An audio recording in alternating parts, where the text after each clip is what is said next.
हाँ जी दोस्तों, भूल तो नहीं गए? हम तुम्हें भूल जाएं ऐसा हो नहीं सकता, और तुम मुझे भूल जाओ ऐसा मैं होने नहीं दूंगा। तो दोस्तों, आज मैं तुम्हारे सामने वो राज खोलने जा रहा हूँ जिसके बारे में मुझे भी कुछ दिन पहले ही पता चला, और वो इतना बड़ा राज था कि छोड़ो, मेरे कुछ भी बोलने से पहले मैं आपको एक क्लिप दिखाता हूँ। ये देखो। मुझसे मोहब्बत का इजहार। याद है ये मीम? यार मतलब वैसे तो अब काफ़ी पुरानी हो चुकी है मीम, लेकिन जिस टाइम में ये मीम आई थी ना, बहुत ट्रेंड में चली थी इंस्टाग्राम पे। और मैं तुम्हें बताऊं तो ये ऑलमोस्ट 6-7 साल पुरानी बात है। उस टाइम मेरे पास खुद का मोबाइल भी नहीं हुआ करता था, और मैंने नया नया अपना इंस्टाग्राम अकाउंट बनाया था। तो मैंने ये जो मीम थी ये सेव कर ली थी, और मुझे just because of the hero, ठीक है, जो कि हमारे गोस्ट राइडर के उस टाइम का मैं बहुत बड़ा फ़ैन था, तो मैंने ये सेव कर ली थी ताकि मैं बाद में फिर ये मूवी देख सकूं। लेकिन वो बाद में कभी आया ही नहीं। तो अभी हुआ क्या कि कुछ दिन पहले मैं अपना जो सेव्ड सेक्शन है वो चेक कर रहा था। मैंने देखा यार पुराने और भी ज़्यादा ऐसे देखते हैं, क्योंकि उसमें फीचर आता है ना शॉर्ट लिस्ट करने का, ओल्ड लिस्ट वाला। तो मैंने उसमें गया, तो मैंने ओल्ड लिस्ट पे डाला, उसको फिल्टर करा। वैसे तो सारी ज़्यादातर लड़कियों की फ़ोटो आ रही थी। 6-7 साल पहले तो हम भी बच्चे ही थे ना, इसलिए, है ना, जो कि मैंने सही कदम उठाते हुए डिलीट कर दी। लेकिन वहीं पर मेरे को ये वाली मीम दिखी, और उसके कमेंट सेक्शन से मुझे इस मूवी का नाम पता चला। अब तुम सोच सकते हो इतना बड़ा कोइंसिडेंस कैसे हो सकता है कि इस मूवी की जो कहानी है वो भी कुछ सिमिलर है इसी इंसिडेंट की, जैसे जो मेरे साथ हुआ है। झूठ बोल रहा हूँ? चलो तो मैं थोड़ी सी स्टोरी बता देता हूँ इस मूवी की। अब तुम सोचो, बहुत छोटी सी लड़की 6-7 साल की, जिसके स्कूल में एक इवेंट चल रहा है। अब उस इवेंट के तहत होता क्या है कि एक कैप्सूल है जिसे वो जमीन के नीचे दफना देंगे और 50 साल बाद खोलेंगे। तो उस कैप्सूल में रखने के लिए उन लोगों को कुछ ड्राइंग्स बनानी है। तो जितने भी स्कूल के बच्चे हैं, जिसमें से हमारी एक जो बच्चे मैं बता रहा हूँ जिसका नाम है लुसिंडा, वो भी है। अब मैंने उसको मार्क करके इसलिए बताया है कि ये कैप्सूल वाला पूरा जो आइडिया है वो उसी का ही होता है, और ड्राइंग सबसे खतरनाक उसी की होती है, क्योंकि वो ड्राइंग तो नहीं होती है, वो एक रैंडमाइज बहुत सारे नंबर्स लिख देती है।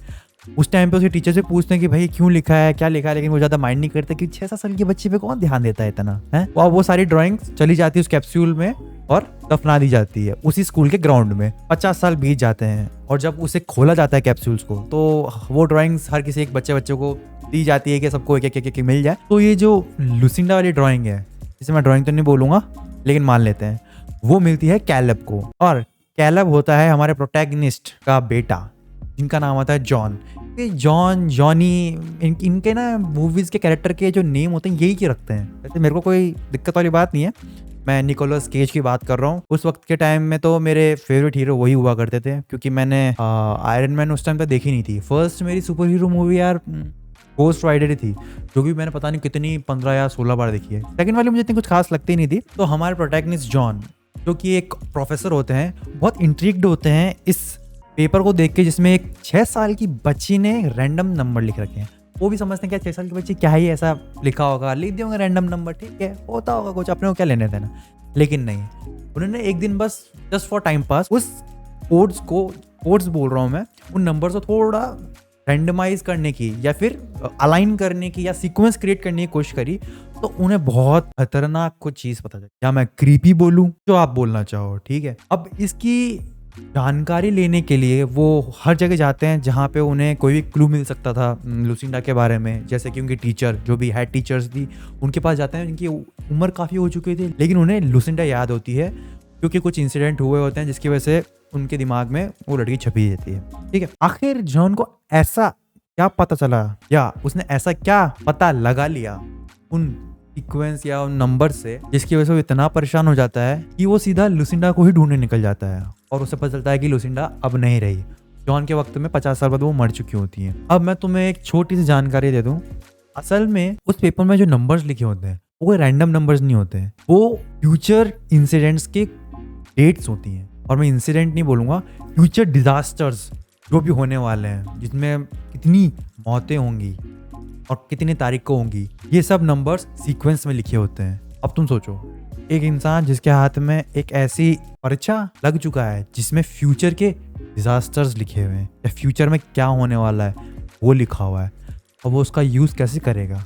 और हाँ, क्या उसे और उसके बेटे को इस वजह से डरना चाहिए कि उन्हें ये लेटर मिला और किसी और को नहीं। ये सब सवालों के जवाब जानने के लिए यार तुम लोगों को ये मूवी देखनी पड़ेगी। अब ज़्यादा तो मैं बताऊंगा नहीं क्योंकि मूवी एक्सप्लेन करने वाला मैं हूँ नहीं कोई भी। आप यूट्यूब पे जाके पूरी मूवी एक्सप्लेन दे सकते हो, लेकिन मेरे हिसाब से मत देखना क्योंकि प्लॉट ट्विस्ट और स्टोरी बहुत ही गजब है, मज़ा आ जाएगा देख के। और मैं आपको एक चीज़ और बता दूँ, ये उस वक्त की one of the most creepiest movie मानी जाती है, जो कि है 2009 में रिलीज़ हुई थी। और मूवी का नाम है नोइंग, वो तो आपने देख ही लिया था। लेकिन मैं कुछ चीज़ें ये भी बताना चाहूँगा कि ज़्यादा बड़ी मूवी है नहीं, फिर भी मुझे काफ़ी स्लो लगी थी स्टार्टिंग के टाइम पे। 1 घंटे 45 मिनट्स समथिंग की ये मूवी है, लेकिन जब ये स्टार्टिंग के टाइम पे चलती है, मतलब प्रोग्रेस करती है, मतलब इंट्रो ही मान लो, एक तरह से इंट्रोडक्शन चल रहे होते हैं जब, वहाँ मुझे थोड़ी पेसिंग स्लो लगी। वो भी इसलिए क्योंकि मैं अब इस वक्त का हो चुका हूँ। अगर ये मूवी मैंने उसी वक्त देख ली होती है तो ऐसा कुछ भी नहीं होता।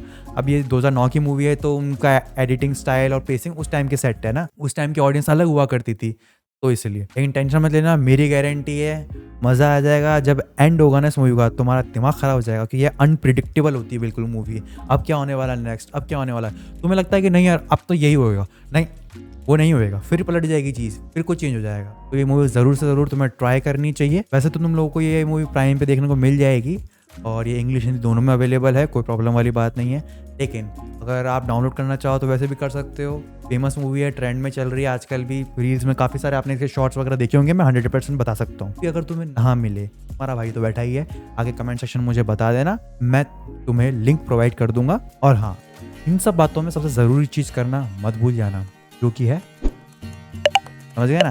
चलो।